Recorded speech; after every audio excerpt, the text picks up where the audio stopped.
If you have an O or a 0 on your Colorado license plate, you could be SOL or S0L, because when police mix those up or put in both versions just to be safe, then you could get flagged by flock surveillance cameras over and over again.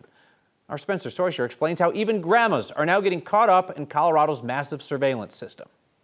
I continually am getting pulled over. We thought Kyle Dossman had a unique story. Everywhere in the state, every time I pass a camera, they get alerts in their car that I'm in the area. Gilpin County wrongly issued a warrant for his license plate, and another with an O where his has a 0. Flock cameras alerted Cherry Hills police, who pulled him over. The police chief there thought it was a one-off. No.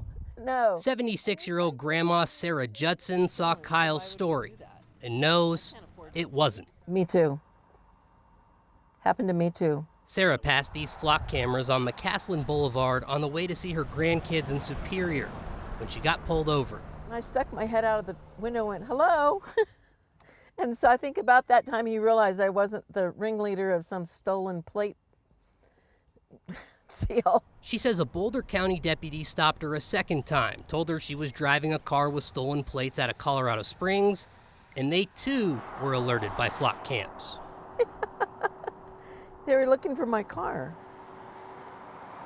It's ludicrous. Her problem, the same as Kyle's. Colorado Springs police entered 2 plates into the hot list used by Flock, one with an O and another with a 0.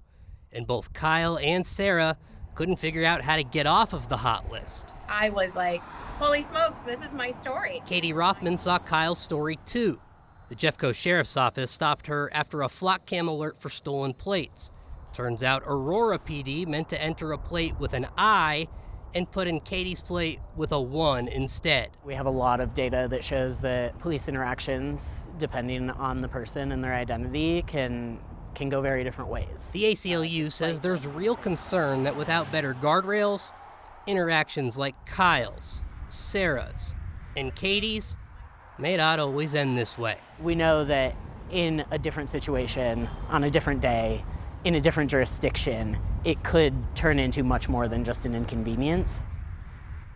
So we got Kyle's issue fixed last week after our story aired, and we let them know, but both Sarah and Katie said they had no idea if they were still on this list that had them getting pulled over. Aurora says Katie's been off their list, and she called to let them know after the fact. And Colorado Springs police told me this afternoon it was removing Sarah's plate from the list, and they were calling her to apologize.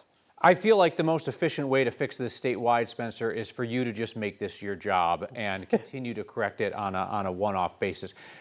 Somebody is asking out there right now, shouting at their television, why don't they just fix the license plates so we don't have to play this game where the cameras can't tell the difference between the O's and zeros? So I asked them both that today, and the similar answers of, why is that my problem? Why should I have to go to the DMV? Why should I have to pay for a new plate?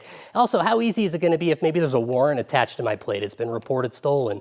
It's more so for people who maybe lost their plate or something happened to it, not for people who ended up in a system they weren't supposed to be in the first place. Also, they need to have a slash through the 0 at this point. Something, I don't know, because I'm not sure how much time you're going to be able to dedicate this, but go check your email and go help some more people. Spencer Soisher, thank you.